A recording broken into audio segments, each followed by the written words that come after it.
Oh, is it rolling? I'm eating.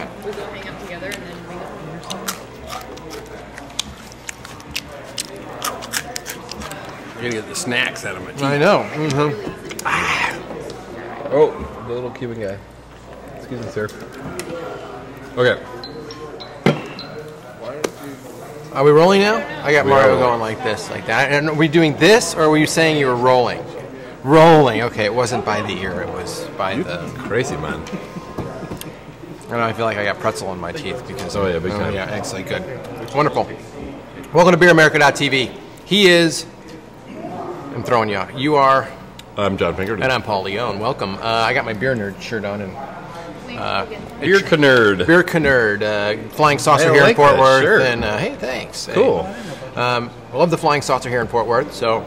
Wasn't the Flying Saucer here like the original Flying Saucer? Yep, still there. I think that's... I brought Very you there. interesting. I brought Yeah, you there yeah. last time you were here. It's a good place. Yeah, after we shot an episode, One. shall we say. One episode. Yeah, we were raring to go when we got there. But anyway, Yeah, I was on fire, as I recall. exactly. I think I had my head on the bar.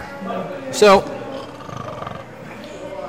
since moving to Texas, the big beer in Texas, or at least everybody knows about it, is Shiner Bock. And it's Bock beer. Yeah, Shiner's, here in Texas. And since living here, I've noticed that in the springtime, a couple other breweries, locally RAR, came out with a beer called Bucking Bock. And St. Arnold's had their Spring Bock. Okay. So I'm wondering I'm wondering if springtime is the time a year that Bocks come out traditionally. That is the tradition. That is the tradition.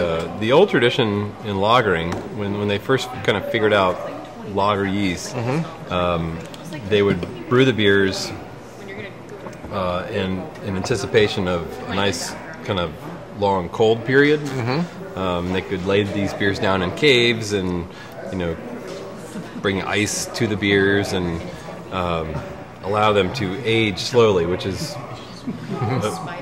for all practical purposes the definition of lagering. To lay a beer down and to let it to age and love it or mature. Yeah, let it right.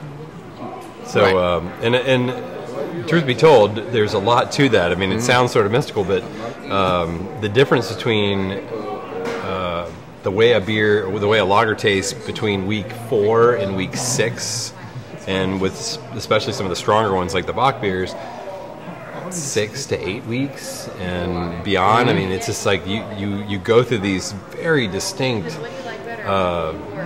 points of maturation where it really tastes a lot better. It cleans up a lot. Lager yeast, when it ferments, like during fermentation, it tends to smell very bad. It smells very poopy. For lack of better words. All right.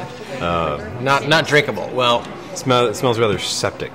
okay. But when it starts to clean up, it just takes on this very refined character, very clean, wonderful beer. So, but the idea was that in the spring, after this cold season, we would bring these beers out. They would bring these beers out, and the first of those sort of spring releases would be my Bock in celebration of May Day. And we've done a few of those on this. So we have many friends that watch us, and Brian Stiehler from Rochester, New York, which is my hometown, and the Genesee Brewing Company, said you must try the Genesee Bock. And by the way, I love the can. Me the too. colors, and it's very retro. And this is part of what they call their Heritage Series, which I think is very, very cool. I mean, one of the things that we now sort of call some of these beers are these sort of nostalgia brands or heritage brands, beers that our dads or granddads used to drink, kind of thing. So I'm all about the retro look. I love it. And it's in a can, and this beer was first introduced by the Genesee Brewing Company. Can you guess what year?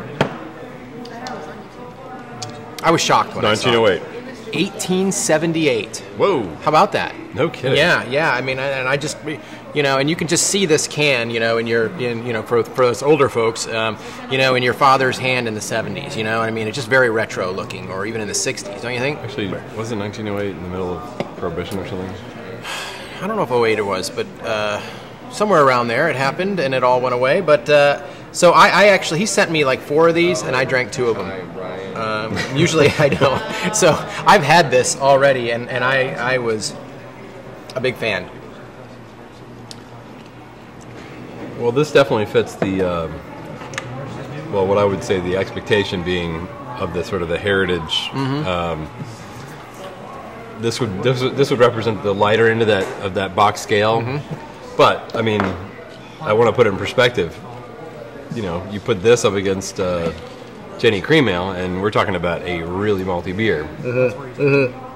Now, if you put this up against, say, a German Doppelbock like Salvatore or something like that, it's pretty darn light. But I think it's a great effort on their part to put out this heritage series, and I mean, beautiful malt color. Yep.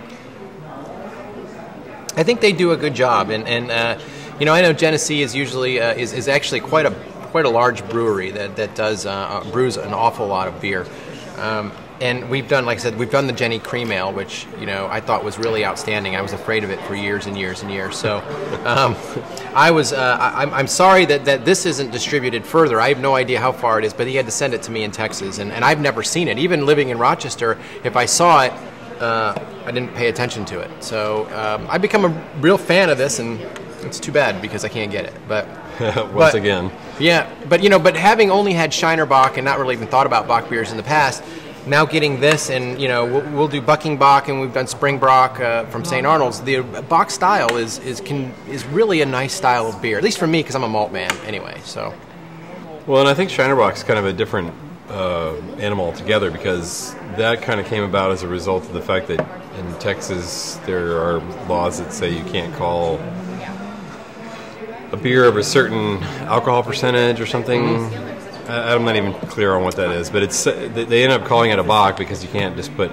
So it's like, not a Bock? Ale. I guess I'll have to look into that. Like Shiner Bock is lighter, considerably lighter than this, as I recall. I mean, Shiner Bock, I think, truth be told, is really just kind of a crisp brown ale. Yeah, real easy to drink. And I'm not saying that in a disparaging way. No, I would agree with that. The reality of the It's my wife's favorite. She drinks it. Really? Oh, yeah, she loves Shiner Bock. It's a really easy drinking beer. So is Genesee Bock Beer. I mean, I really like this beer. And again, I'm even more a fan of the can, I guess, in a lot of ways. I would buy this in the store if I saw it for 2 reasons. One, because of that whole nostalgia thing, and 2, because it's a darn good Bock beer for what it is. I mean, big fan. Big fan of this one, and in a can.